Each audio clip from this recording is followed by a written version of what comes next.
So there's a piece of garbage outside of an establishment. Last I heard, vandals and people who break through people's small businesses probably should be arrested. I heard they're part of Antifa, maybe BLM. Maybe they want to defund the police. Throwing Molotov cocktails as well. Good job guy. That person in Tulsa, Oklahoma has repeatedly vandalized this local donut shop. It's a donut shop. Maybe they sold him some day-old donuts. Maybe they were stale. Maybe the icing was chocolate and he wanted vanilla. I don't know if there's vanilla icing on donuts. I don't eat them. But when the shop reopened after being vandalized and having their door smashed, the man returned this time with this Molotov cocktail and did it yet again. What has him so pissed off? It must be a really big deal, Ben. Let's find out. The donut hole in the city's Brookside district, again, this is in Tulsa area, posted on Facebook that someone had smashed windows out of the building on October 16th. The donut hole said sometime overnight, someone smashed the windows and cut the door out of the front of the building. They smashed the windows and the door out of the front of the building. Here's the image of his damage that he put there. Nice looking front. The business reopened, but then he returned early on Monday, posted a note this time on the door and smashed a window with the baseball bat as we saw, and that's when the Molotov cocktail was thrown inside. If you want to call that throwing, it was more like tossed. Maybe that might be why, as you find out later, not enough damage was done that he was planning. Anyways, this is why they discovered that he didn't do very well. It's a chemical, he says it's got a chemical of some kind that in it that's meant to spread fire quickly and cause a great potential of damage. That's what Lieutenant Tim Ingram from the fire department in Tulsa said. Firefighters said that the flames did not spread and only caused minor damage inside the store. That's lucky for that. So his full damage didn't at least come to fruition. Again, why is he so mad? The shop held an event that's called the Queens of Dirty Dozen. It's an art installation where drag queens handed out donuts. And this is what it looked like. That looks pretty scary, right, Ben?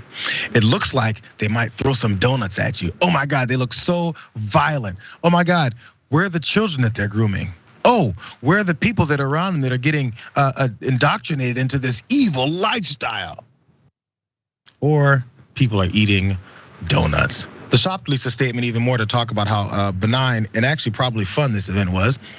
He said, we'd like to clear up some confusion. The Queen's Dirty Dozens was an event held at our business. It was held at our business. It was a one-time art show centered around donut sculptures that the artist wanted to hold in an actual donut shop for the full immersion. We were the venue. We still are just a regular donut shop, a locally owned and operated small business. Our hearts are broken that someone could even be this hateful to our friends who attended the show to do something like this. They also have this GoFundMe that I wanted to go ahead and promote to you guys as well, even though they're well over their goal of $2,500.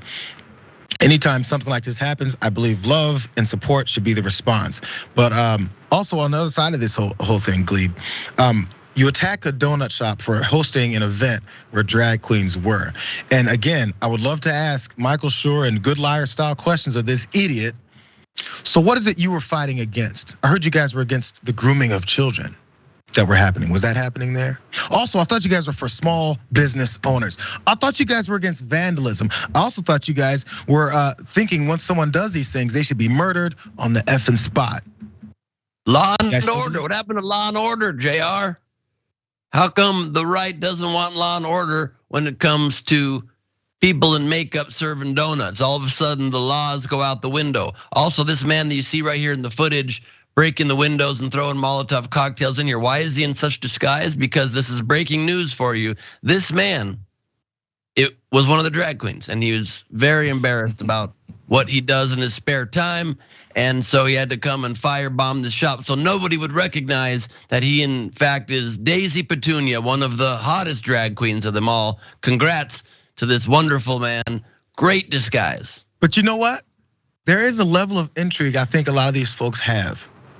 You know, I think it was Oath Keepers Proud Boys. One of them had been breaking up a lot of these library readings and these events that host with drag queens as the hosts of these events. And they show up and they harass and they threaten and they show off their guns and they stand near and protest and do all the stuff that they want to do to try and intimidate folks to not wanting to carry on any of these events. But they're always there.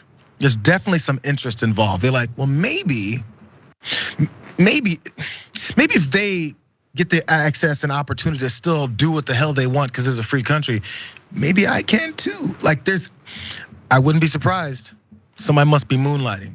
Somebody's definitely moonlighting and trying to make sure that they get the right look at least. Yeah, I mean,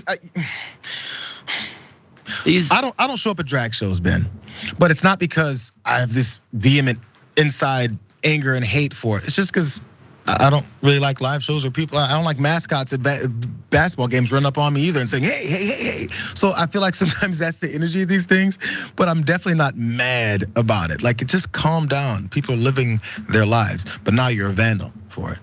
Yeah, look, it's not, something doesn't need to be everybody's thing for you to support it. And that's the whole point. People need to live and let live. I do go to drag shows sometimes. I find them fun.